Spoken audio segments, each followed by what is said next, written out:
Buenos días, buenas tardes, señores estudiantes.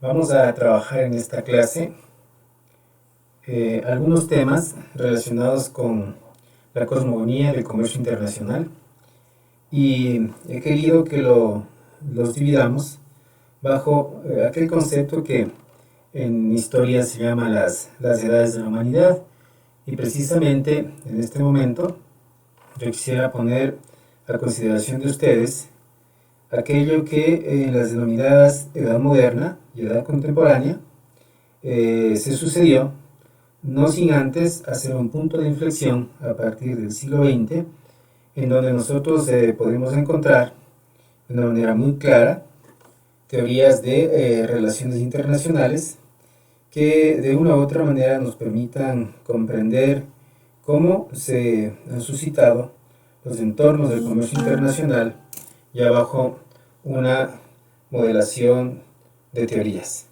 Esa es la idea que quiero manifestarles en primera instancia. Ahora, miren, sucede que a partir de 1453 y 1492, nosotros podemos decir que comienzan precisamente la Edad Moderna. ¿Por qué estos hechos? En un caso, nosotros manejamos la caída del Imperio Romano de Constantinopla, que puede ser un punto de inflexión que nosotros podríamos tener. Y del otro lado se encuentra el descubrimiento de América, que claro, entre el uno y el otro empiezan a generarse cambios no solamente económicos, sino también políticos, y digo yo comerciales, y se presentan cambios que son pero bastante asentados. Entonces, miren lo que sucede es lo siguiente, que cuando el Imperio de Constantinopla cae, resulta que los turcos otomanos, que son aquellos que los derrotan, prácticamente impiden un enlace comercial entre Asia y Europa. Ese impedimento de enlace comercial lo que origina es que los europeos empiecen a buscar nuevas rutas comerciales para precisamente comercializar con la India. No nos olvidemos de que en esa época eran muy apreciadas todo lo que son las especies en la India. Y bueno, tenían que buscar nuevas rutas comerciales, les decía, y en uno de esos viajes ustedes ya saben que Colón maneja o hace el descubrimiento de América.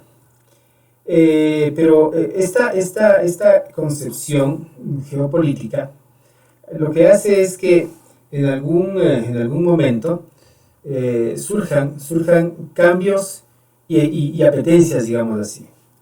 Cambios en tanto en cuanto a la visión con la cual se podría conceptualizar el mundo, en primera instancia. Porque aparentemente, a partir de esta época, nosotros podríamos decir que se maneja una interacción, ahora sí, de carácter mundial, es decir, una interacción planetaria, porque de repente, antes de esa interacción no había. Entonces, si alguien quiere llamarle era planetaria, ya podemos empezar a llamarle era planetaria. Si alguien quiere llamarle, aunque me atrevo a decir muy tempranamente, contexto de globalización, ya podemos decir que es globalización, porque estaríamos nosotros pensando en que, a pesar de no tener unas comunicaciones muy desarrolladas, ya las personas fuimos encontrándonos. Entonces, esa idea lo que nos va a permitir visualizar es que cada uno de los grupos encontrados van a tener una serie de expectativas diferentes, sobre todo cuando nos damos cuenta que ese interés de parte de los europeos era conquista, era colonización, era traer movimientos feudales por acá, por América, era de repente traer religiones de acá a América, y bueno, una serie de situaciones que quisieron imprimir de su cultura hacia la cultura americana. Y digo, aquí debe haber puntos de inflexión porque necesariamente se hace un cambio bastante fuerte en cuanto a los temas a ser visualizados bajo ese contexto. Miren, por un lado, quiero hacer un análisis transdisciplinario en este momento. Por un lado, existen dos visiones completamente antagónicas de ver el mundo, ¿no? Una cultura occidental que estaba acostumbrada a manejar contextos de imperialismo, ¿no? Un imperialismo fuerte que empujaba a generar ideas de dominio. Dominios que también empujaban a desarrollar sistemas esclavistas, ¿no? Y tenían ya avanzado algunas de las tecnologías extraídas especialmente de Oriente, tal cual es la pólvora, por ejemplo, ¿sí? Así como también habían aprendido a montar caballos. Y eso de aprender a montar caballos es algo interesante porque nosotros por acá, por América, en algún momento llegamos a pensar que el caballo era parte de genética y que por lo tanto era un solo cuerpo y que seguramente es una especie de Dios. O sea, digo yo, si alguien no lo había visto antes, ¿no es cierto? Esto de repente como que se convierte en una posibilidad. Entonces, el contexto es este. Cae Constantinopla y se empieza a generar un tema de querer buscar un nuevo sistema en donde las personas puedan tener mayores libertades, ¿sí? Pero para tener mayores libertades habría que imprimir una nueva concepción de lo que significa o de lo que significaba en esa época tratar con imperios. Por lo tanto, una de las grandes luchas que se genera a partir de la famosa guerra de los 30 años es precisamente la reivindicación de derechos. Una reivindicación de derechos que va del lado de tratar de manejar una igualdad entre los habitantes, buscando seguramente un nuevo sistema que apadrine las tareas realizadas por las personas, que no podemos llamarle todavía capitalismo, pero que estaba empezando a nacer, y que de alguna manera tenía que manejarse una estructura muy diferente a la cual se manejaba hasta esa época. Hablamos nosotros de que en el Tratado de Westfalia se generan los estados tal y cual los conocemos en este momento, es decir, los estados modernos. Estados que imprimen ya dentro de sí un contexto de soberanía, es decir, habría que respetar la soberanía de los estados para que no sigan apareciendo nuevamente estos contextos imperialistas. Eso se logra en el Tratado de Westfalia. Dicho esto, en esa época, precisamente, empiezan a generarse algunas ideas de capitalismo. ¿Cuáles eran estas ideas de capitalismo? Adam Smith con la riqueza de las naciones. En la riqueza de las naciones se especificaba que si el individuo es capaz de crecer económicamente, seguramente la sociedad también será capaz de crecer económicamente. Miren, ahí hay una especie de holograma. Individuo, sociedad, ¿no? Muchos individuos generarán entonces el crecimiento de una nación. Esta es la primera premisa. Pero también el contexto individuo hace que las personas se vayan precisamente a ese lado. a ese lado de acumulación de la riqueza de parte de unos en detrimento de los otros que empezarían a generarse o a generarse un nuevo tipo de desigualdades, ¿no? Pero bueno, o sea, el tema va mucho más allá, porque Adam Smith precisamente decía que habría que implementar ciertas acciones para que exista ya desde la visión de los países las famosas ventajas competitivas. Estamos hablando entonces que en esa época ya se consideraba que debería implementarse algún cierto tipo de instrumento o algún cierto tipo de estrategia para que se ingrese al lado de la competitividad.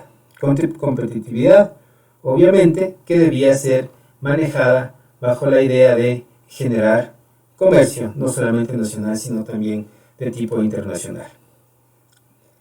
Por ahí podemos asimilar a la competitividad de Adam Smith con algo que por ahí estaba haciendo otro investigador, digamos así, y estamos hablando de Darwin. Acuérdense ustedes de que Darwin, después de sus experimentos, después de sus observaciones, empezó a notar que las especies competían la una a la otra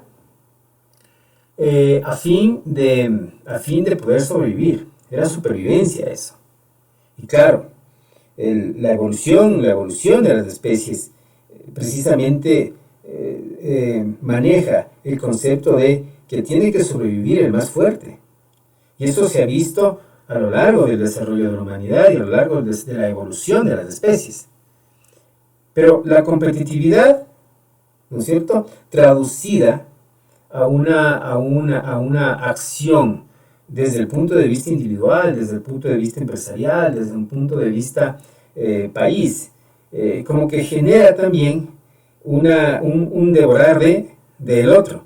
Es decir, nosotros estamos siendo competitivos y seguramente eso ustedes lo van a ver en diferentes acciones a lo largo de la carrera. Muchos profesores manejan el tema de la competitividad, pero a veces esa competitividad como que se puede volver un poquito contraproducente, porque en competitividad el uno gana y muchos pierden, ¿no? Bajo esa idea.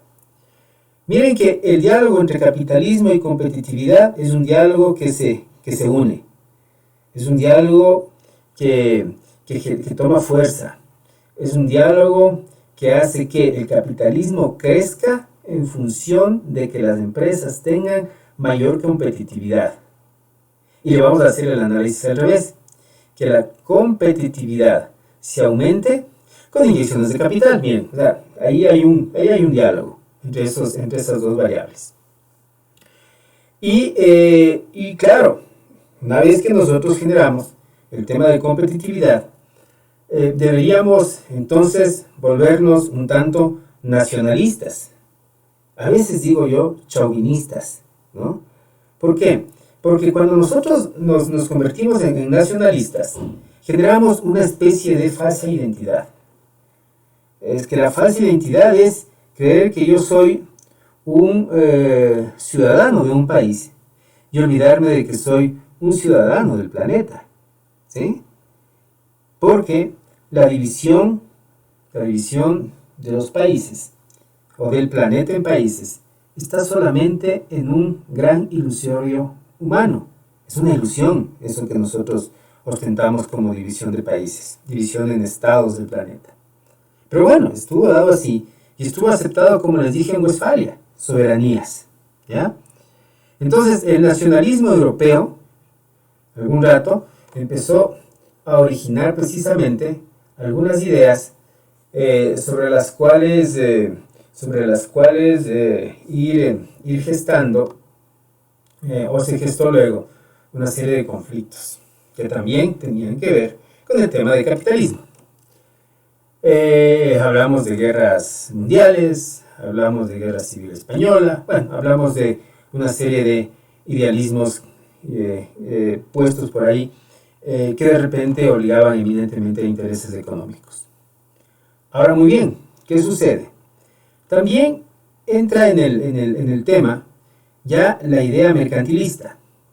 Porque, y en el mercantilismo, precisamente lo que se trata eh, es de imponer una especie de mecanismo que solvente las transacciones comerciales y que le dé seguridad a esa operación comercial.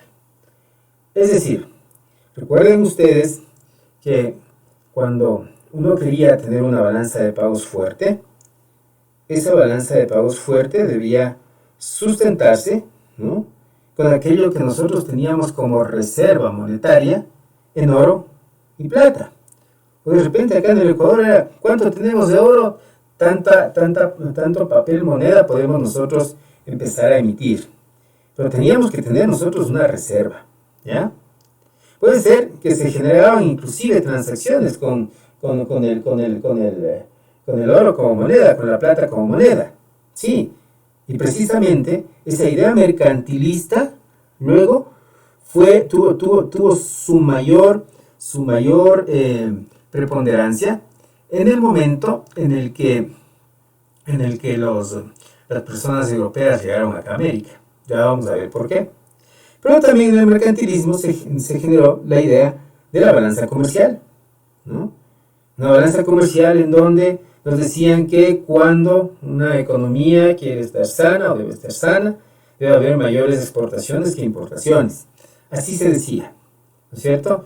Mayor exportación para aquellos por el tema de ingreso, ahora les llamamos divisas, en esa época les llamaremos dinero, pero había ingresos de recursos líquidos, digamos así, a cambio de algún bien que se podía transar con otros mercados. Pero claro, aquí hay una especie de nudo Giordano, digo así. ¿Por qué nudo Giordano? Porque de repente era un nudo sin salida, ¿no? Un nudo sin salida porque si nosotros pensábamos en esa forma de mantener una balanza comercial saludable, hubiese sido interesante que nosotros generemos exportaciones con terceros países, pero si esos países, ¿no?, seguramente eran considerados como foráneos. Pero si el concepto de exportaciones se lo manejaba con colonias, ¿en dónde queda el equilibrio con las colonias? O sea, solo esa reflexión quisiera que ustedes la tomen. ¿Dónde quedará el equilibrio con las colonias? Porque una relación comercial sana, digamos así, nos volvemos competitivos, pero respetamos al que está al frente, ¿no? En cambio, en esta época seguíamos nosotros con las conquistas. Y es precisamente lo que nos había pasado a nosotros por acá, por el descubrimiento de América. Yo les invito a que lean ustedes Las venas abiertas de América Latina, que es un libro de Galeano, en donde precisamente nos habla y nos desnuda precisamente aquellos desaciertos que tuvimos que vivir como sociedades americanas, precisamente por el tema del descubrimiento de América. Miren lo que pasó en esa época. Si bien es cierto, algunos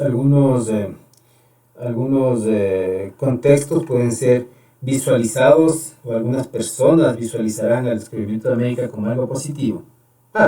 De hecho, mucha gente todavía sigue diciendo la madre patria. Mucha gente seguía avalando el tema de las fiestas taurinas.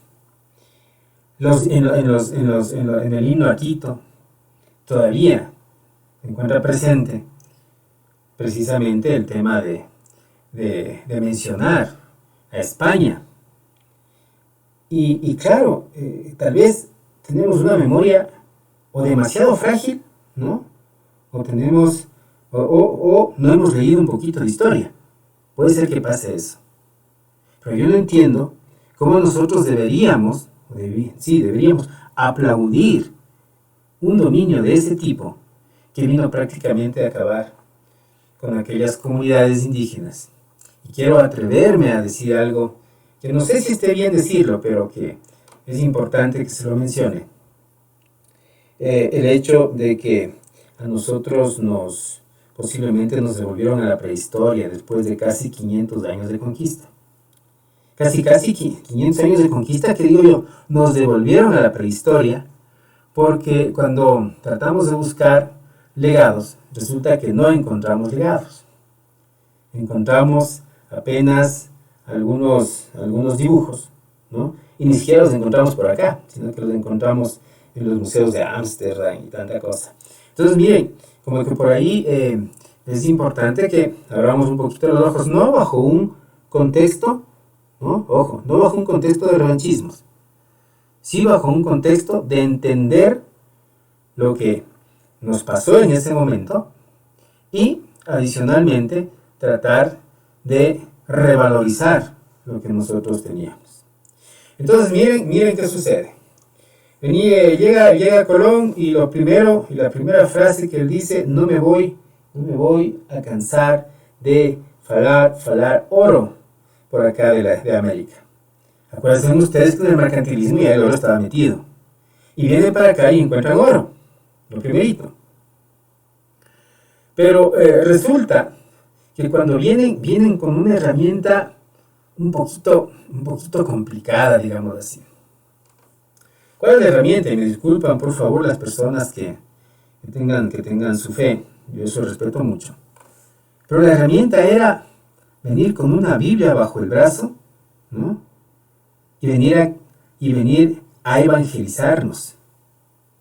Nos vinieron a evangelizar porque la concepción que tenían tanto los reyes como los papas europeos era de que los habitantes de las colonias, sobre todo acá en Sudamérica, no éramos seres humanos.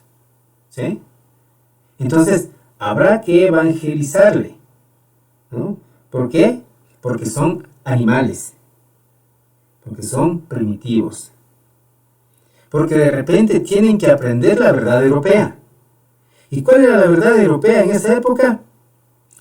Manejar una Biblia bajo el brazo.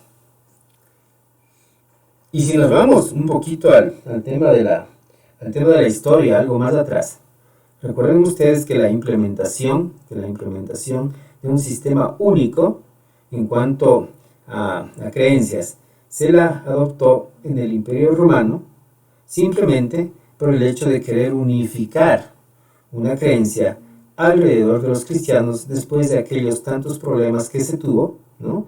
Y que por ahí en el Concilio de Nicea, Constantino empezó precisamente a hacer que haya una religión única. Pero después de los problemas y después inclusive de haber sido mismo ellos en el Imperio Romano quien mató a Jesucristo. Entonces ahí como que no se explica mucho la cosa, no se entiende mucho el tema. Pero miren, llegan entonces por acá, y digo con la Biblia bajo el brazo. ¿Para qué? Para engendrar temores, ¿no? Porque de repente acá en el lado de América, nosotros no diferenciábamos pues entre el bien y el mal.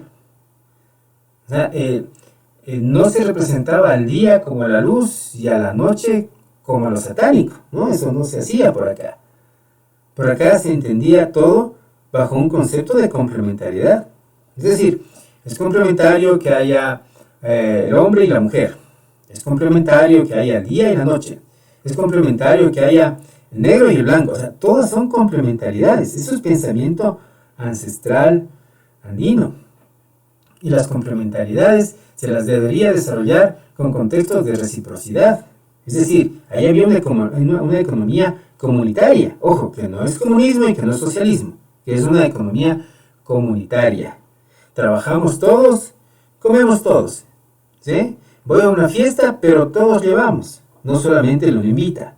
¿Sí? Lo que ustedes ven, el que yo invite significa que yo tengo una concepción capitalista. No, déjenlo más. Yo voy a invitar. Y los otros vengan.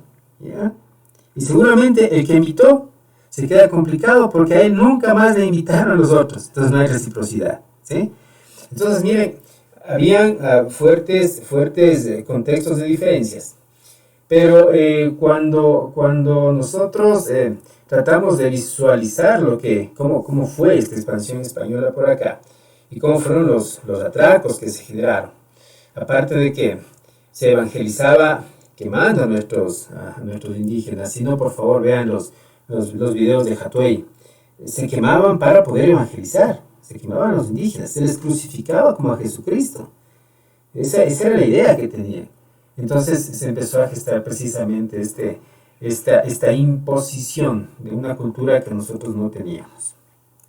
Pero claro, eso también venía atado con el tema del comercio. Porque miren, se encontraron con un continente completamente rico, ¿no?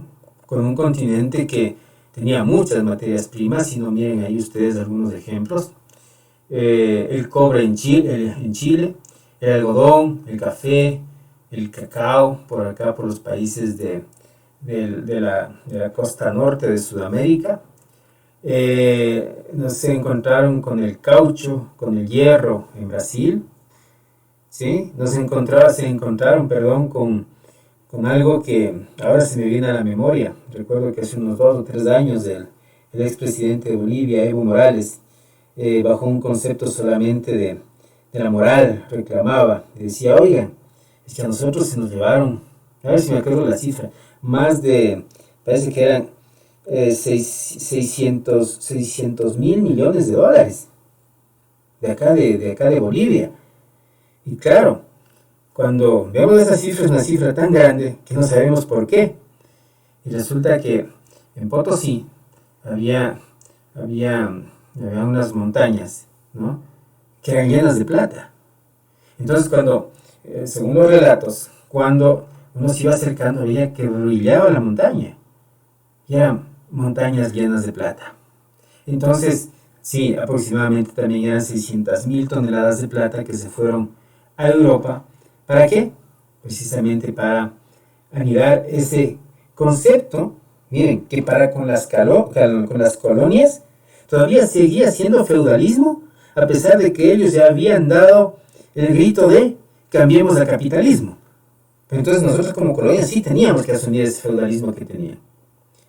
Entonces, miren, por acá como que nos lleva a pensar un poquito en este tema del descubrimiento de América, porque nos cambió completamente el contexto de vida, ¿no?, nuestra psicografía, y adicionalmente nos puso como un grupo de países que éramos tremendamente buenos como para exportar a nuestros reinados, ¿no?, las materias primas. Acuérdense ustedes de que por ahí la famosa División Internacional del Trabajo nos dice esto, ¿no? Habrá un grupo de países que exporten materias primas. Habrá un grupo de países que exporten bienes manufacturados. Habrá un grupo de países que ya se vayan especializando en servicios. Yo me pregunto, si es que no hubiese habido esta colonización para América, hubiese podido, para América, África, el continente asiático, hubieran podido los europeos dar ese salto de exportadores de materia prima, si algún rato lo fueron, ¿no?, para convertirse en países manufactureros, para tratar de generar inventos, y una vez generados los inventos, dar el salto a servicios. ¿Hubiésemos podido hacer eso? ¿Hubiesen podido hacer eso los europeos? Esa es la pregunta que deberíamos nosotros realizar.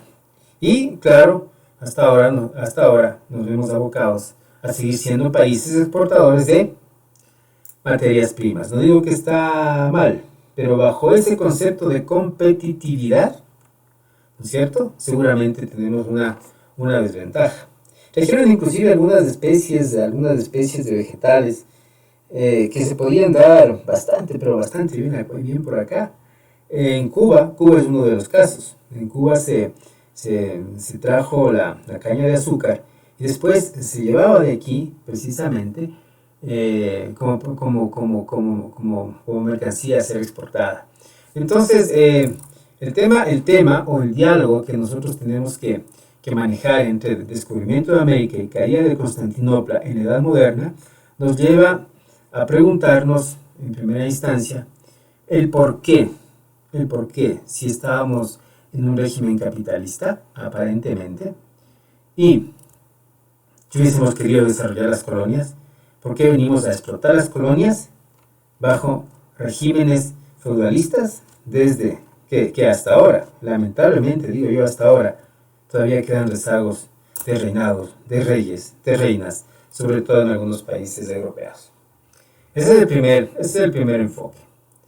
Entonces, la Edad Moderna nos lleva a nosotros a que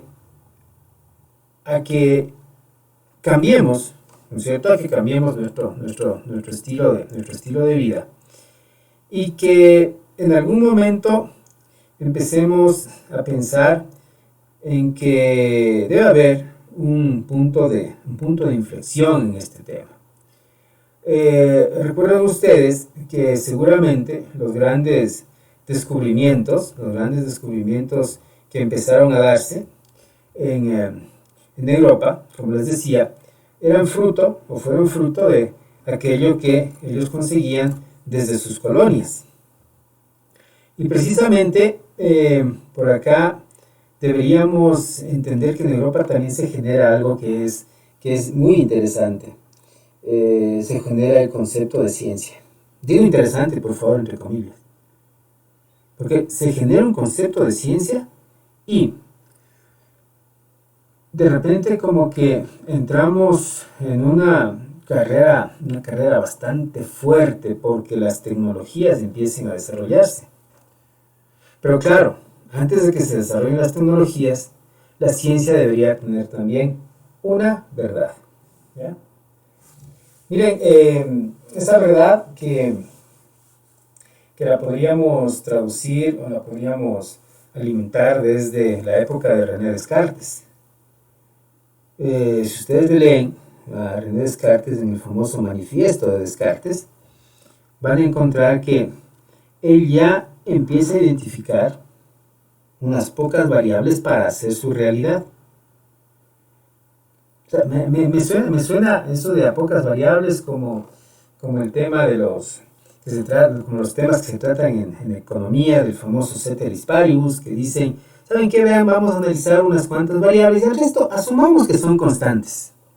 ¿Ya? Así dice el famoso ceteris paribus, asumamos que son constantes. Y solo voy a hacer un modelo ideal para que sustente el problema de investigación que yo tengo. Entonces Descartes hace eso. Y seguramente Descartes nos lleva también a matematizar la vida, a matematizar los problemas. Es que todo es matemáticas. Y ustedes verán que hasta ahora en las universidades no se puede salir de eso. Tenemos nosotros matemáticas en nuestra universidad para todos los prepos. No importa si algún rato logren descubrir para qué sirven o para qué no sirven. No estoy en contra de las matemáticas. Sin embargo, hay que tomarlas con pinzas porque son conceptos tremendamente abstractos.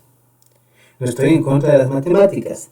Sin embargo, uno tiene que saber para qué utilizarlas, ¿no? Y bueno, a partir de esto, nosotros empezamos a denotar un cambio de comportamiento también en los europeos. ¿Por qué? Porque se empieza a generar el famoso antropocentrismo. ¿Qué es un antropocentrismo? El hombre está en el centro de todo. ¿Sí? Acuérdense ustedes que en el geocentrismo de Ptolomeo, ¿no?, nosotros decíamos que el planeta estaba en el centro del universo. En el antropocentrismo, el hombre está en el centro de todo. Ojo que también teníamos que había un teocentrismo cuando Dios estaba en el centro de todo, ¿no? Pero hay un diálogo en común entre esos parámetros. Centrismo, centrismo, centrismo y centrismo. ¿Qué significa? Nosotros vamos a entender que debe haber un centro al cual ¿no sé? O el cual debe nutrirse de aquellos trabajos de las colonias. Eso significa el centro. Pero el antropocentrismo significa que el hombre pasa a ser una especie de semidios en el medio y que su pensamiento deberá ser el que vale. Y empiezan a crearse élites burguesas y élites de pensamiento. Miren, entonces ese antropocentrismo lo que nos llevará a entender es que en el momento en que Europa se pone en el centro de todo, nosotros tenemos que trabajar para Europa, primero. Que por lo tanto deberíamos empezar a entender que los centros deberían ser los que se desarrollan, ¿ya? Y las periferias los que alimenten su desarrollo. Esa sería la idea. Se conjuga esto también con algo que no sé si esté bien ubicado por ahí, o no sé si ese pensamiento se lo aplicó algún rato, pero también nace en esa época el humanismo. Es decir, un humanismo que estaba a favor de afianzar los famosos derechos humanos. Entonces, claro, a nosotros no nos podían implementar esos derechos humanos porque nosotros no éramos considerados como seres humanos. Eso era lo lógico. Y aquí, por favor, la reflexión de por qué no éramos considerados como seres humanos. Los papas católicos decían que cómo podemos ser nosotros seres humanos si Jesucristo nunca pisó América. Ese era el razonamiento. Entonces, seguramente estos seres primitivos no tienen alma. Punto. Se fue. O sea, así nos trataban a nosotros, los padres católicos, en aquella época. Entonces, miren, como que en ese diálogo que hemos hecho entre temas de colonización, ¿no? Temas de caída de Constantinopla, nosotros vamos a ir entendiendo cómo se gestaron las relaciones comerciales en esa época. Llevaban productos americanos a Europa, cero costo, con esclavos que venían de nuestros propios indígenas y con aquellos que trajeron de África. Entonces parece ser que el negocio era bastante redondo, digamos así, ¿sí? Esta es la primera reflexión que quiero dejarles a ustedes. Bueno, segundo, comenzamos nosotros el tema de la edad contemporánea. Y en la edad contemporánea manejamos en primera instancia la idea ya de algunas revoluciones, unas de las llamadas revoluciones industriales. Miren que por acá deberíamos resaltar nosotros precisamente el tema de la revolución industrial que se genera en Inglaterra, ¿no? Y que es generada precisamente porque, a ver, en 1776, ¿no? Estados Unidos ya se libera de ser colonias inglesas, sus 13 estados. De repente, bueno, después de haber explotado tanto por acá también por América, por ahí le sale Watts, ¿no? Watts descubre, inventa la máquina a carbón, ¿no? La máquina del carbón, se inventa la máquina a vapor, perdón. Entonces, claro, todo se vuelve un tanto más mecanizado, todo se vuelve, empieza a generar un tipo de avance tecnológico diferente. Y esto viene acompañado precisamente de teóricos ya que desde la economía empezaban a generar algunas ideas diferentes, como por ejemplo esta teoría de las ventajas comparativas. Y aquí quisiera dialogar un poquito entre lo competitivo y lo comparativo. Porque los ejemplos que nosotros encontramos en los libros a veces se pueden volver un poquito escuetos. O sea, ¿qué significaría tener una ventaja competitiva y una ventaja comparativa? ¿Qué significaría tener eso? ¿Ya? Primero, deberíamos entender que una ventaja nace de algún elemento figurativo que haga que una empresa o un país tenga ciertas condiciones favorables para que en estado de competencia con otros pueda precisamente generar alguna diferenciación de sus productos, ¿no? Pero tener una ventaja competitiva implicaría que nosotros generemos precisamente elementos diferenciadores con aquellos que quieren tener ventajas en primera instancia. Vamos a poner un ejemplo. Si yo tengo de repente una firma exportadora y quiero ingresar un determinado producto en el mercado internacional, voy a desarrollar todo un entorno de exportaciones y mi forma de negociación podría manejarlo en condiciones de origen. A ver, ¿cómo es eso? Sí, porque yo primero ya tengo una ventaja nacional porque voy a ser exportador. Segundo, seguramente tengo una cadena de logística en el mercado nacional y por lo tanto puedo poner mis productos en origen, es decir, en puertos de origen. Eso, ventaja competitiva con respecto a quién, con respecto a los exportadores nacionales. Pero viene otra firma y dice, miren, yo quiero manejar mi ventaja comparativa, y ahí sí me voy al comparativo, porque en mi término de negociación quiero ponerlo en destino.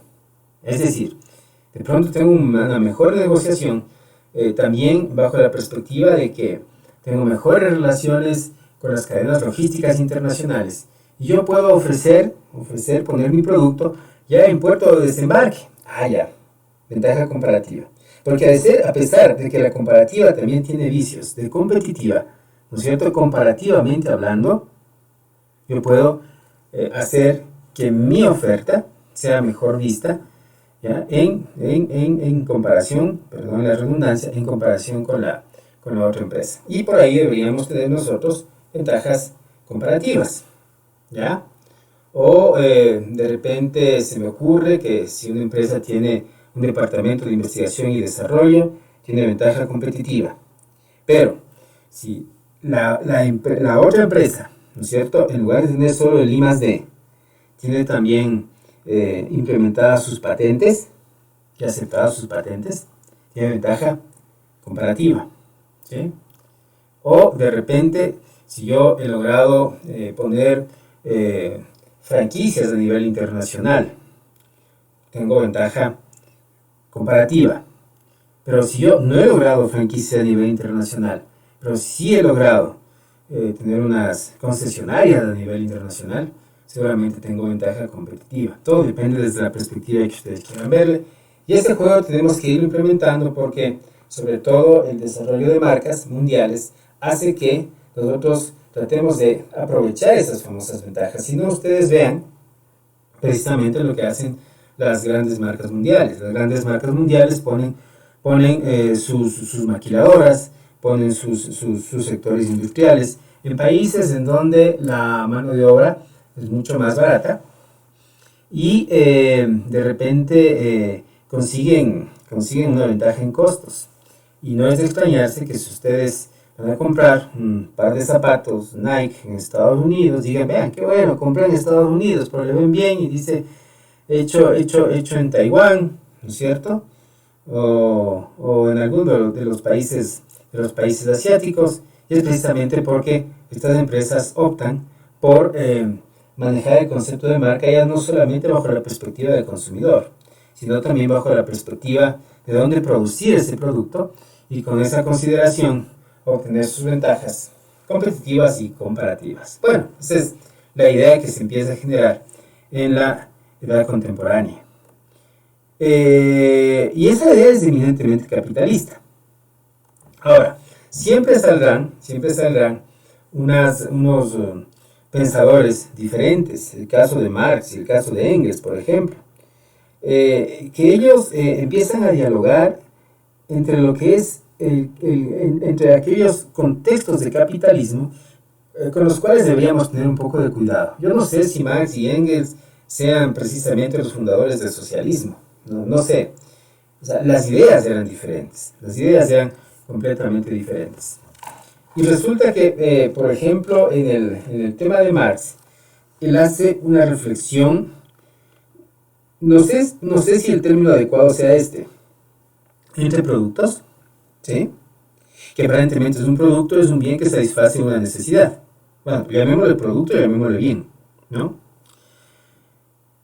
Y que ese producto, que normalmente cuando nosotros estábamos en épocas no capitalistas, era solamente para satisfacer una necesidad, a ese producto se le imprime un valor, ese valor debe tener precisamente un precio, y una vez que nosotros al producto, una vez que nosotros le ponemos al producto un precio, ese producto se convierte en mercancía. Ese es el razonamiento de Marx, ¿no? Diferencia entre producto y mercancía, o entre bien y mercancía, es precisamente que le pusimos un precio, y que ese precio seguramente generaba una rentabilidad. Es la primera idea. Por eso ustedes en comercio internacional, en su arancel de importaciones, a todas les tratan como mercancías, ¿no? Porque claro, lo lógico es pensar de que si nosotros entramos en comercio internacional, mi intención es obtener utilidades, es una mercancía. Pero si complementamos ese diálogo entre producto y mercancía, y hacemos que esa mercancía sea reinvertida, o sea, las ganancias, perdón, de la mercancía sean reinvertidas en nuevamente comprar productos para que se conviertan en mercancías, perdón la tautología, encontramos nosotros gente que le ve al producto como capital, ya no solamente como mercancía. Porque invierto, reinvierto, reinvierto y reinvierto. Y reinvierto para seguir en el mismo juego. Entonces asoma el capital. El problema está en que, bueno, el tema del capital no es malo, pero el problema está en que las exageraciones en cuanto a, su manejo sí se convierten un poquito contraproducentes. Por ejemplo, no puede pasar que los 12 millonarios más ricos millonarios que tienen mucho dinero en el mundo, ¿no es cierto?, sean contados con las manos, y que esos 12 millonarios tengan aproximadamente lo que tienen 2.000 millones de personas, ¿no? Entonces, miren, eso es algo que nosotros debemos reconsiderar, ¿no? Porque digo yo, puede ser que lleguemos a una nueva forma de imperialismo, a través del dinero, a través de la generación empresarial, y que haya nuevamente desigualdades como había en las otras épocas. Entonces, cuando Marx y Engels manejan este diálogo, que era un tanto diferente a lo que es el capitalismo, porque entre Marx y Engels decían que ese movimiento podría ir en contra de la igualdad de las personas, y claro, en cambio, entre Adam Smith y sus seguidores, ese movimiento lo que hacía es crecer a los países, ¿sí?, en cuanto a riqueza. Entonces, interesará que el país crezca, pero de una manera desigual, cuando no hay un equilibrio entre lo que se distribuye con su sociedad, o interesará que de pronto el país no crezca mucho, pero que haya un equilibrio. No sé, ese diálogo sigue todavía presente dentro de lo que es la estructura de los estados. Pero por ahí podemos imprimir algo que es mucho más fuerte, porque mientras se va desarrollando ese contexto, seguramente aparecen otros pensadores que nos hablan, por ejemplo, del tema del poder. Hay un libro que está escrito por Nietzsche, que nos habla precisamente de la voluntad del poder. Entonces, miren, ingresa una variable diferente. En algún rato se hacía un estudio de una trilogía que la llamamos Estado, Seguridad, Poder. Es decir, el Estado, a nombre de dar seguridad, ¿no?, seguridad a sus ciudadanos, adquirió poder, ¿no? Y ustedes saben lo que ha pasado, sobre todo en las economías latinoamericanas, cuando desde el poder se ha implementado una serie de políticas que hasta ahora no podemos precisamente contrarrestarlas, porque el poder se afinca, el poder se afianza, el poder investido de capital es un poder prácticamente omnímodo, ¿no? Entonces, uno tiene que empezar a visualizar ese tipo de poder bajo la idea de que seguramente estas estructuras imponen no solamente sus decisiones a nivel país, imponen presidentes, imponen coaliciones para fijar precios en un mercado, imponen una serie de cosas. Entonces, habría que dialogar precisamente entre esos temas. Y con el otro, que también no solamente es cuestión de capitalismo, también es cuestión de socialismo. El socialismo también infligió un poder a tal punto de que hoy por hoy el hombre más rico del mundo es el presidente ruso, ¿no? Con aproximadamente 200.000 millones de dólares en su cuenta. Imagínense ustedes cómo se maneja esos entornos y cómo sobre pretexto de tener unos determinados ideales, unos determinados conceptos, se ha ido generando estas temáticas. Es importante que nosotros resaltemos aquí en esta época el hecho de que después de que se da la primera revolución industrial, se suma una segunda que viene con la implementación de diferentes tipos de energía.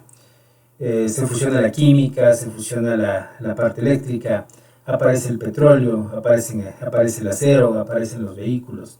Fue una tecnología un tanto más avanzada para la época, pero que nos inunda a nosotros en temas sobre todo de una energía que venga del petróleo, el gas y todo eso.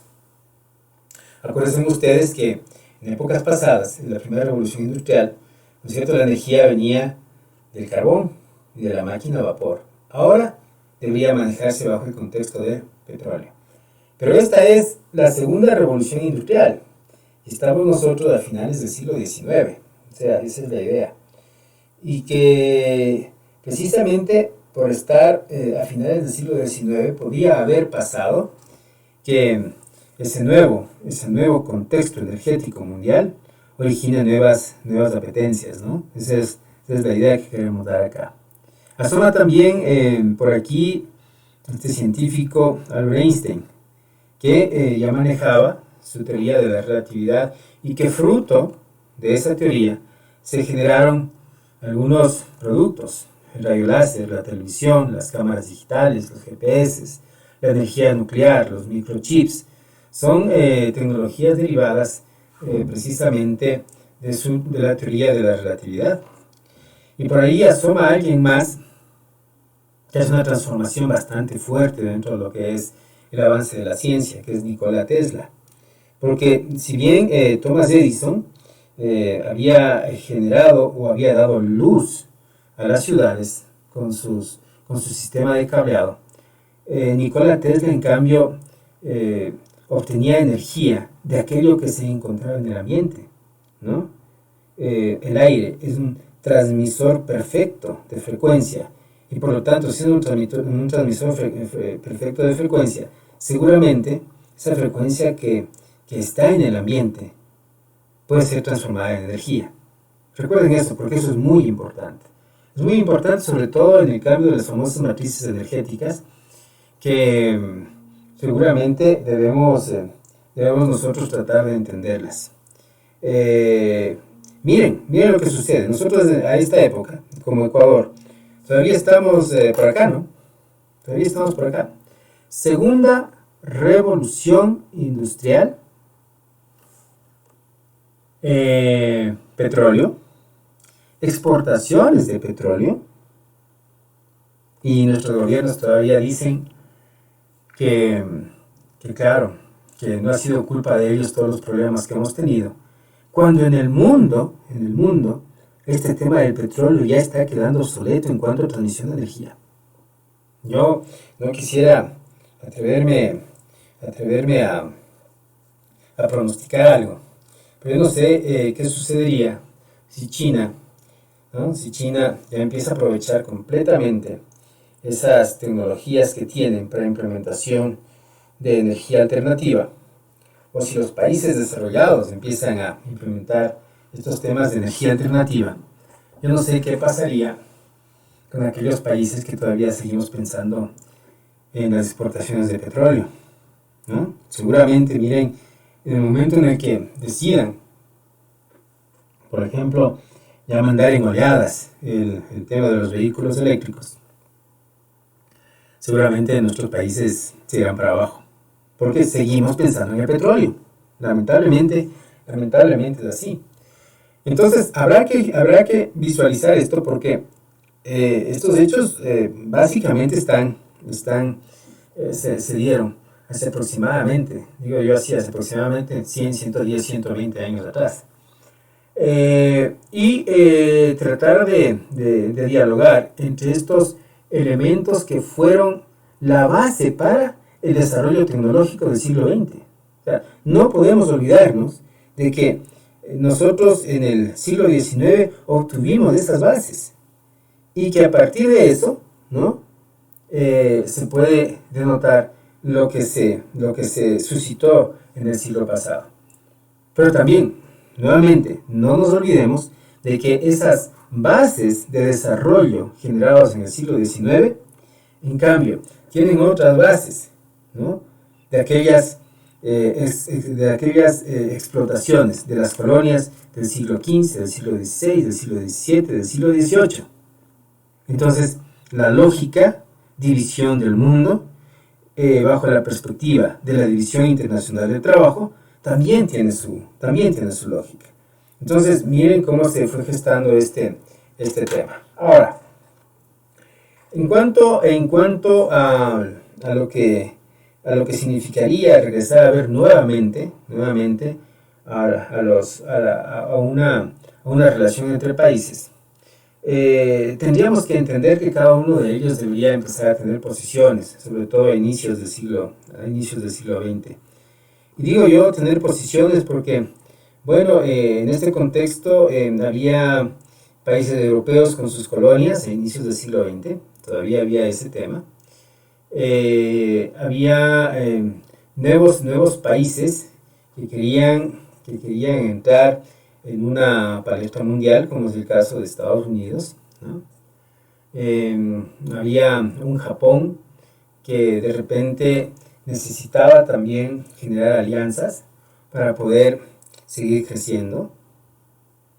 Había pensamientos antagónicos y pensamientos todavía que estaban muy pero muy de la mano con el contexto de seguir manteniendo imperios, porque a pesar de que en la época feudal aparentemente se caían los imperios, muchos imperios subsistieron, como es el caso del Imperio Otomano. Entonces, en 1914, si la memoria no me traiciona, se genera precisamente un problema y se mata al heredero de los Habsburgo, ¿no? Y ese hecho origina, por ejemplo, la Primera Guerra Mundial, ¿no? Miren, una Primera Guerra Mundial en la cual, lógicamente, entran a los conflictos bélicos los países y sus colonias. Por eso se hace Guerra Mundial, ¿no? Y que, digo yo, sin querer entrar a temas geopolíticos, el gran perdedor de todo esto es Alemania. Y digo así porque seguramente por eso también se gestó la Segunda Guerra Mundial. Porque quedaron nuevamente las venas abiertas, ¿no? Que se quedó todavía con un rezago de lo que había sucedido. Y aparece una Segunda Guerra Mundial. Ahora, miren, el tema de por qué hablar de esto en este momento, simplemente deviene del hecho de que a inicio del siglo XX se generan ya unas posiciones alrededor alrededor de algo que empieza a gestarse. ¿Qué se empieza a gestar? Las relaciones internacionales. O sea, las teorías de relaciones internacionales se gestan por acá. Digo yo, si ustedes quieren encontrar como estudiantes de comercio internacional teorías que apadrinen el pensamiento mundial, por favor, váyanse a las relaciones internacionales. No sé si a la economía, que la economía es muy empresarial. Las relaciones internacionales del país. Las relaciones internacionales imprimen precisamente fundamentos de decisiones entre estados, ¿sí? Precisamente en el momento en que nosotros queremos entender lo que pasaba, a inicios del siglo XX hay dos corrientes bien marcadas, el famoso idealismo y el famoso realismo. El idealismo que estaba apadrinado por el presidente Wilson de Estados Unidos y que decía que todos los países deberían solucionar sus conflictos, ¿no?, bajo la idea de diálogos, o bajo la idea de diplomacias, como se decía, ¿no es cierto? Y el otro contexto en que decía, no, miren, si nosotros históricamente sabemos cómo es el ser humano, esto tiene que solucionarse a través del conflicto, a través de las guerras, ¿no? Y claro, lo lógico es pensar que sí, hasta 1945 estuvimos enfrascados en guerras, ¿no? Y sobre todo después del problema que se ocasionó en 1930 por el tema del debacle económico que se tuvo en la bolsa, ¿no? Lo lógico era pensar de que haya una industria que tenía que salir a rebrote, que era la industria de las armas. A veces uno se pregunta de dónde nació el trazado de las grandes vías en Estados Unidos. Bueno, es en la época de la guerra, donde todas las personas, mientras los hombres iban a la guerra, las mujeres trabajaban haciendo armas, ¿sí? Y así empezamos a notar esos desarrollos de un negocio escondido, ¿no? Un negocio escondido que originó mafias, que originó muchas posiciones de mano negra, pero que era uno de los mayores negocios del mundo, el negocio de las armas, ¿no? Ahora, muy bien, eso a nosotros no nos sirve mucho para el tema de comercio internacional actual.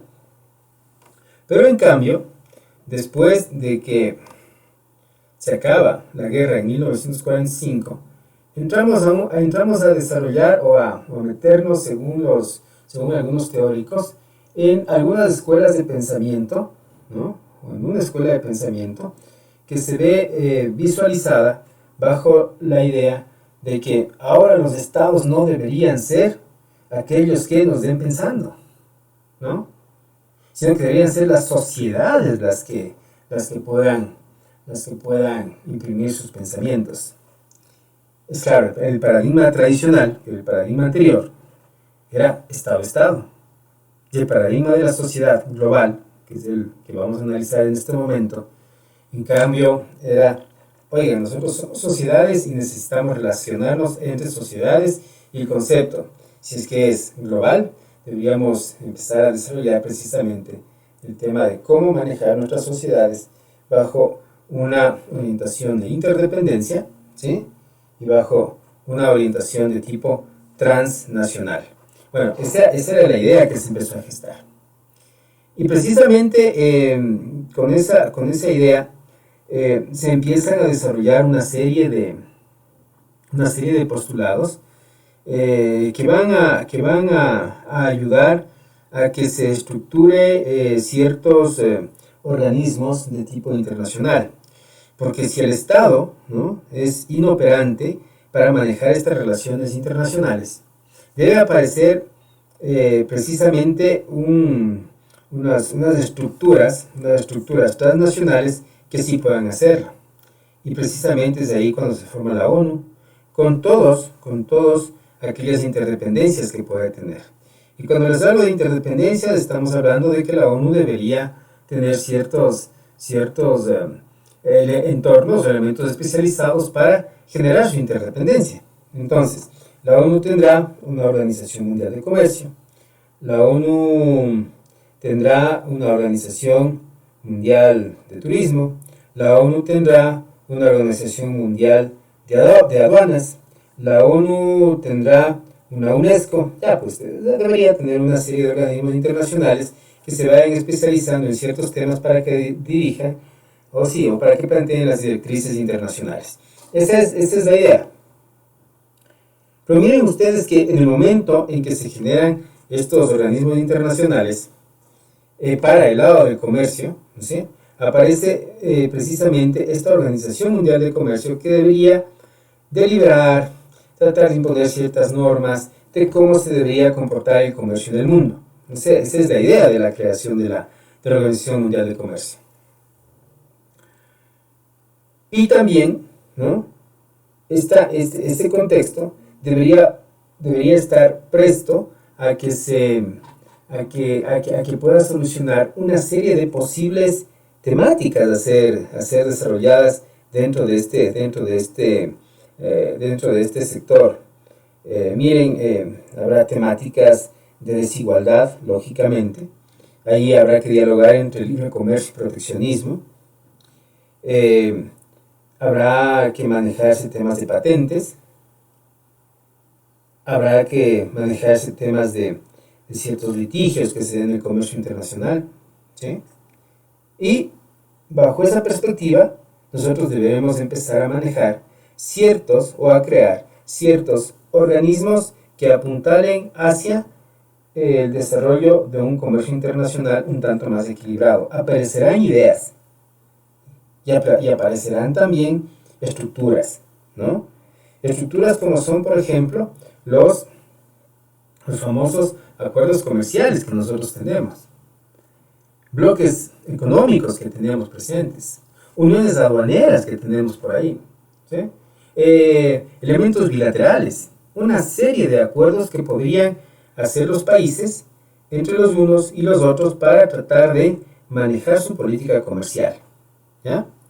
Por ahí había gente que decía, oigan, nosotros necesitamos aliarnos entre parecidos.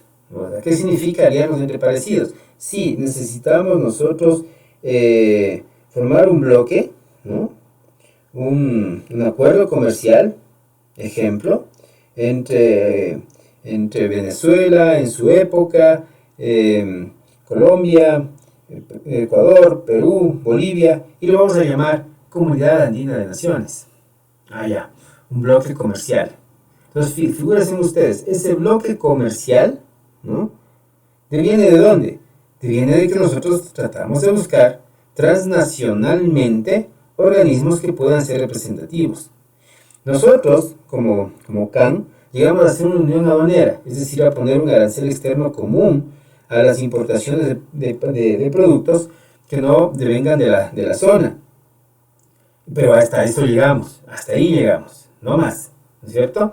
La Unión Europea llegó a ser una unión económica, ¿sí? Es decir, ahí habría movilidad entre factores de la producción, había movilidad humana, se podía manejar una nacionalidad comunitaria, porque precisamente ese es el tema.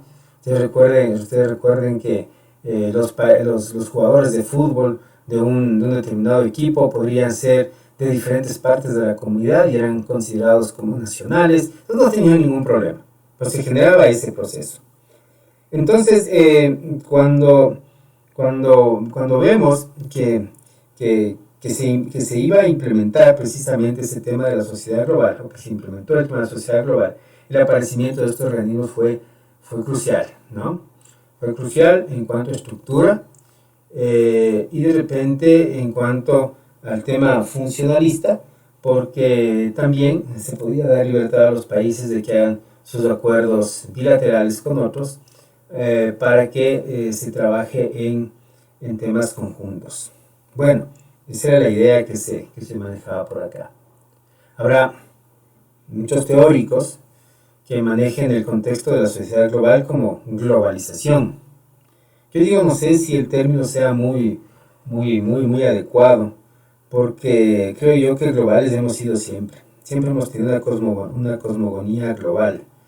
Y a pesar de que, ustedes recuerden, cuando hablábamos de la gran migración, ahí seguramente no entendíamos lo que buscábamos, pero ya estábamos haciendo globalización porque estábamos yéndonos de un lado para otro y afianzándonos y nos afincábamos en una determinada zona. Y por eso precisamente el mundo se iba poblando, que era la idea. Pensar en sociedad global significa pensar en libre comercio, ¿sí? Pensar en sociedad global significa pensar en exportaciones de manufacturas y servicios. Entonces ustedes me dicen, sí, libre comercio, todo cero, todo abajo, ¿no? Libre comercio significa, oigan, dejen las políticas proteccionistas y queremos que los países abren su economía completamente. O sea, digo yo, de libre comercio seguramente saldríamos beneficiados los consumidores y no sé si los productores. Los productores seguramente no, ¿no? Digo yo, saldríamos beneficiados los consumidores, pero no necesariamente el gobierno. Porque el gobierno, de los impuestos, aquello que deja de hacer por su falta de direccionamiento político en cuanto a contextos de producción. ¿Y por qué me atrevo a decir esto? Miren, ustedes cogen y ven que acá nuestros productos tienen aranceles, tienen salvaguardias, tienen cupos, tienen una serie de instrumentos. Se ha fijado a la política comercial acá en el país. Y de repente nos damos cuenta de que el tema de aranceles ingresa a una caja fiscal donde se mezcla todos los recursos. Me encantaría a mí algún rato ver que si es que me cobran impuestos a un vehículo, el dinero se ha traducido, o sea, invertido en el sector de los vehículos para que se desarrolle este sector, ¿no? O sea, proteccionismos sin sentido, vean, no tiene asidero. Nosotros tuvimos una escuela proteccionista, a ver, hasta lo que recuerdo, creo que desde los 70, cuando ya los cepalinos se ponían en boga, y pusimos proteccionismo a algunos sectores industriales. El problema del proteccionismo es que no se desarrolla el sector, ¿no? Y no se desarrolla simplemente porque como empiezan a tener un mercado cautivo, precisamente no se hacen competitivos, que es el gran problema del proteccionismo. Pero, digo yo, acá, al estar hablando en primera instancia de libre comercio, tendríamos nosotros que dejar todo en cero. Y tendríamos también que tratar de manejar otros conceptos. Digo yo, es importante que regresemos a ver el tema de la tercera revolución industrial, por ejemplo, en donde nos dicen que ya las energías deben manejarse bajo otro contexto. Es decir, ya deberían estar implementadas energías alternativas. Y si la energía es la que mueve el mundo, no nos olvidemos también de que la energía, en origen, es la que nos mueve a los hombres, es la que nos mueve a los animales, es la que mueve a todo. Y si la energía es la que mueve al mundo, nosotros deberíamos entrar precisamente en ese tema. Energía alternativa, ¿no? Es lo prioritario. Cuando en el gobierno anterior se hablaba de la matriz energética, uno se quedaba pensando, ¿y qué es eso, la matriz energética? ¿Para qué servirá? Nunca nos lo explicaron. Pero seguramente la energía es la que mueve todo. La energía mueve el transporte, la energía mueve el tema de los restaurantes, la energía mueve el tema de las escuelas, la energía mueve todo. Porque, oigan, sin energía, nosotros prácticamente entraríamos a un periodo de salvajismo. Entonces, es muy importante que se tome en consideración el tema energético para poder cambiar la realidad del país, primero. Y también es importante que se maneje el tema de las comunicaciones. En el paradigma de la sociedad global, precisamente en esta época, se afianza mucho la globalización, ¿no? Con la idea de las comunicaciones. Hoy por hoy el mundo está interconectado y de eso no podemos cerrar los ojos. Los satélites están por las diferentes partes del planeta y no hace falta estar en forma presencial para poder verle la cara a alguien. Y eso es porque tenemos una red de comunicaciones tremendamente instaurada. ¿Cuál es el problema que les veo a las comunicaciones? Acá en Latinoamérica, acá en el Ecuador, están mal utilizadas. Miren, el análisis es simple, sobre todo en temas de redes sociales, de manejo de páginas web, de pagos o transferencias por servicios prestados en páginas. Oye, nosotros estamos en pañales, pues, porque resulta que muchas empresas internacionales desarrollan sus sistemas, desarrollan sus plugins y nos ponen a nosotros para que seamos usuarios. Y nosotros lo usamos, pero lo usamos mal. Vean, utilizamos el Facebook para poner cartitas de amor, pues. Utilizamos las redes sociales para poner nuestras fotos. O sea, lo utilizamos tan mal que en las redes sociales solamente encontramos puro chisme. Oigan, esperen, para eso no fue creada una red social. Decimos que un Wikipedia nos sirve, ¿no? Y claro, de aquellos noveles disque llamados PhDs o científicos, las Wikipedia no sirve. Solamente tienen que bajarse papers indexados en las bases de datos internacionales bajo tal cosa, con tremendos argumentos, ¿no? Y claro, cuando uno quiere acceder a esos papers internacionales, la cosa cuesta. No sé si saldrá bueno el paper o saldrá mal el paper, no importa, pero la cosa cuesta.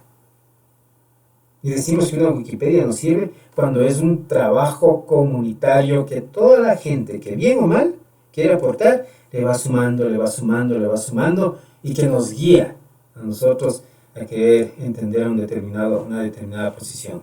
Ojo, no estoy a favor de Wikipedia, estoy a favor de una economía comunitaria, porque es de acceso libre, ¿sí? Si ustedes, por ejemplo, manejan un poquito el tema de páginas web, y ustedes ven que ahí está el WordPress, por ejemplo, de repente nosotros vamos a tratar de entender cómo es que existen tanta gente que va sumando funcionalidades a las páginas. Es que alguien hace un plugin para buzón de contactos. Es que alguien hace un plugin para tablas. Es que alguien hace un plugin para que salga una ventana emergente. Es que alguien hace un plugin para que podamos realizar pagos en línea. Ya, ¿no? O sea, la gente nos pone ese tipo de condiciones. Y en muchos de los casos nos da una versión básica, cero costo. ¿Saben cómo se llama eso? Eso se llama economía comunitaria. ¿Sí? Que es a donde nos debería llevar precisamente la tercera revolución industrial, en donde haya diferentes apoyos, en donde la energía sea más limpia, en donde se hable de temas de sostenibilidad, en donde se hable de temas de desarrollo y precisamente bajo esa conceptualización tratar de manejar algunos esquemas de relaciones sociales que nos vuelvan a ser diferentes. Esa es la idea que queríamos manejar aquí en estos dos primeros temas de relaciones internacionales. Hemos dialogado entonces entre una posición Estado-Estado, ¿no? Que es el paradigma tradicional realista o estatocéntrico. Aquí no podemos hablar de un desarrollo de sociedades interconectadas, ¿no? Porque la relación era solamente Estado-Estado, ¿sí? Y hemos hablado de una sociedad global donde ya hay interconexiones. ¿Listo? Pero resulta que esa sociedad global todavía no llega, ¿no?, a los países dependientes, porque hay un tercer paradigma que nos habla de la dependencia neomarxista o estructuralista, ¿no?, en donde lo que prima es el proteccionismo. Miren, yo sé que el discurso puede ser totalmente válido, el discurso es muy válido. Cuando decimos que quisiéramos que los europeos y todos los que nos colonizaron, ¿no?, nos deban resarcir de alguna manera aquello que se llevaron. Sí, es muy válido el discurso. Oigan, pero ya no podemos seguir con ese discurso, ¿sí? Porque ese discurso daña al consumidor nacional, primero, y crea mafias crea mafias en los gobiernos. Digo mafias en los gobiernos y pongo la palabra mafias en los gobiernos.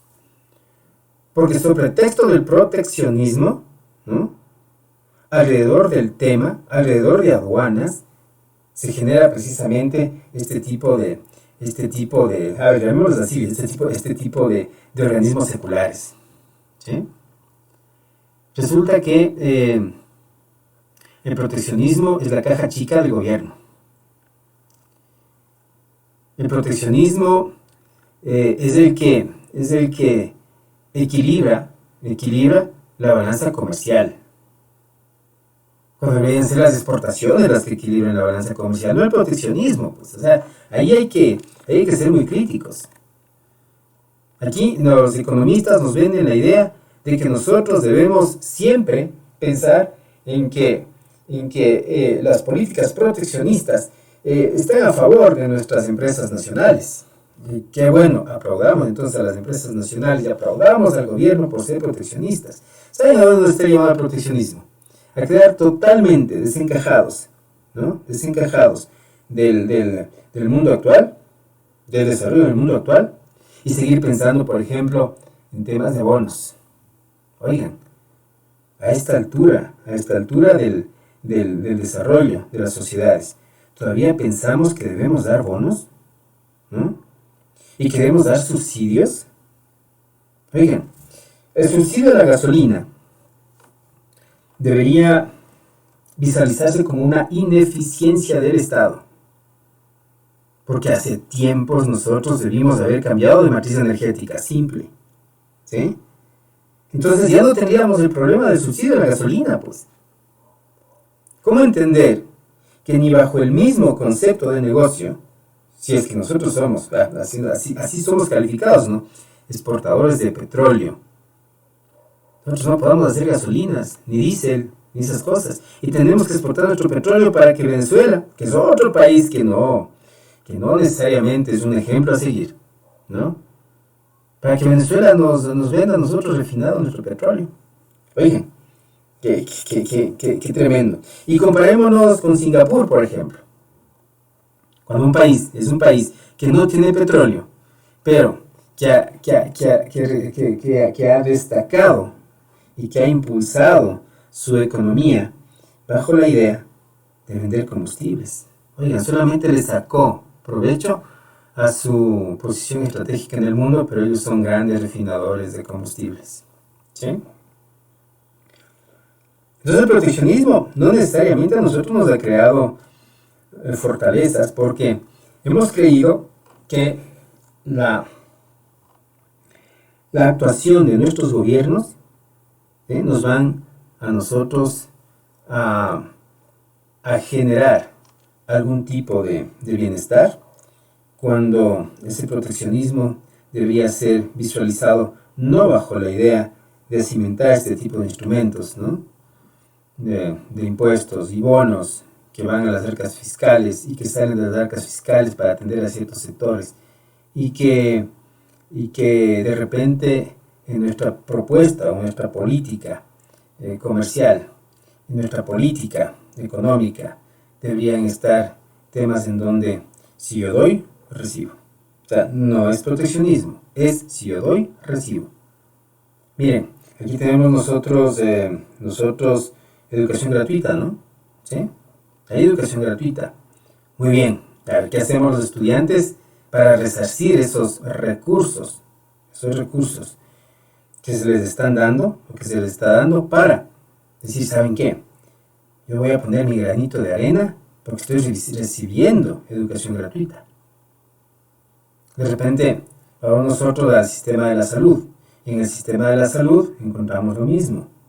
Un bloque o un grupo de personas que aportamos al IES y otro grupo de personas que son beneficiarios de la salud pública. Oigan, hay que repensar la sociedad, ¿no?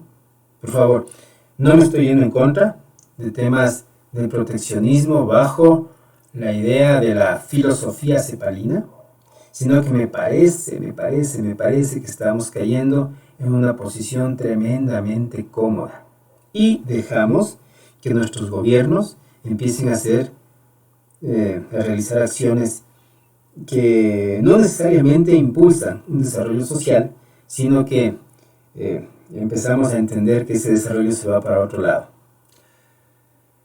Mientras nos tienen a nosotros, hablando de proteccionismo, seguramente también se impone algunas decisiones de política económica. Miren lo que sucedió en la época de la dolarización. Primero devaluación de moneda, después dolarización. Primero teoría del caos, primero teoría del shock y después dolarización. ¿A qué me refiero con esto? Teoría del shock, Naomi Klein, que decía que todos los seguidores de Milton Friedman, ¿no? Todos los seguidores de Milton Friedman con sus famosos Chicago Boys, ¿no? Imponían un pensamiento en las sociedades latinoamericanas para que se imprima primero un concepto de shock y luego se implementen medidas económicas. Entonces, ustedes dirán, ¿y cómo es ese tema? Claro, es facilito hacer entrar en shock a una sociedad. Y después, hagan nomás lo que ustedes quieran, no hay problema, háganlo. Si no, recordemos lo que pasaba en Chile con las dictaduras. Primero dictadura, después implementación de medidas económicas. Muy bien. Recuerden ustedes lo que pasó aquí en Ecuador. Primero, feriado bancario y después política económica de acuerdo a lo que decían los organismos internacionales. Entonces el shock es una tendencia en nuestros países. Sí, es una tendencia en nuestros países. Nos hacen entrar en shock para que nosotros aceptemos lo que nos quieren imponer. Y precisamente creo yo que esa es una de las tareas que deberíamos tratar de impulsar dentro de un pensamiento académico. Y no dejar que esos shocks nos impriman a nosotros pensamientos y políticas que no van a favor de las expectativas que tenemos como personas. Pero eso es lo que sacamos nosotros por precisamente no entrar en una era diferente. Oigan, la era tecnológica también es comunitaria, es visualizada así. Nosotros tenemos ejemplos hermosos de comunidades aquí en el Ecuador, ¿no? De pensamiento comunitario. El pensamiento comunitario se genera en la región andina. Pero el problema es que no tenemos gente que maneje una política, no sé, bajo el enfoque comunitario, porque no se lo entiende. De repente desgastamos mucho en el gobierno anterior los temas del Yachay, de la Pachamama y tanta cosa, ¿no? Pero es que los desgastamos, los dejamos vistos bajo un concepto intercultural y no los vimos bajo un concepto de aplicación de una economía comunitaria. Cuando realmente es importante que nosotros lo veamos así, acá, desde el sur. La división internacional de los países se ha dado bajo diferentes contextos. Ha habido divisiones internacionales en primera instancia bajo una relación Occidente-Oriente. Occidente siempre ha sido luz, Occidente siempre ha sido conceptualizado como ciencia. En Occidente está Europa, en Occidente está Estados Unidos, en Occidente está Australia, en Occidente está Japón. Occidente, ¿no? En Oriente siempre se lo ha catalogado como lo místico, un pensamiento místico que de repente en alguna época tuvo una época oscurantista, pero que hoy por hoy nos damos cuenta que no es así porque son generaciones milenarias, ¿no? Un pensamiento místico que nos lleva a entender que la filosofía de la vida tiene que ser mucho más profunda, ¿no? Que no sé si se ha imbuido del capitalismo también hoy por hoy, pero que tiene una filosofía interesante. Ha habido una división social norte-sur, ¿no? El norte y el sur. Pero claro, el norte y el sur viene de la mano de las sociedades históricas del norte y las sociedades primitivas del sur. ¿Es acaso malo ser una sociedad del sur? Tenemos que hacer una reflexión. Nuestras sociedades del sur son sociedades todavía sanas, que es muy importante visualizarlo así. Somos sociedades que todavía pensamos en un saludo fraterno, en reunirnos con los amigos, Somos sociedades que de repente, como quisiéramos salir de esos trazos de subdesarrollo, tenemos nuestros objetivos, nuestras metas, quisiéramos vivir mucho para tratar de alcanzar esas metas. Pero oigan, en las sociedades del norte, o las sociedades occidentales, dependiendo de dónde las veamos, pero hay gente que ya no quiere seguir viviendo. ¿Ah? Las poblaciones se han convertido en poblaciones muy viejas. ¿Ya? Entonces miren cómo se va dando un cambio por acá. El otro día estaba leyendo algún tema que decía, miren, lo que pasa es que las sociedades ricas norteamericanas, por ejemplo, ahora están dejando la tecnología, porque se han dado cuenta que tienen que regresar a la familia, ¿no? Y nosotros acá, en el país, dejamos precisamente que se destruyan las familias por ir atrás de los sueños europeos y de los sueños norteamericanos. Me parece algo que no tiene mucho sentido, porque ponemos en el frente el capital y atrás le ponemos a esas condiciones de humanismo de la cual deberíamos investirnos. Miren, es importante que nosotros tomemos en consideración estos temas, porque nos ayudarán a configurar nuestra visión, nos ayudará a entender cómo se fueron gestando las condiciones en el mundo. Y precisamente cuando ya hagamos análisis de datos de comercio internacional, nos ayudará a entender cómo se fueron desarrollando precisamente este cruce de mercancías bajo contextos nacionales e internacionales. Muchas gracias. Hasta aquí la clase presentada para con ustedes. Hasta luego.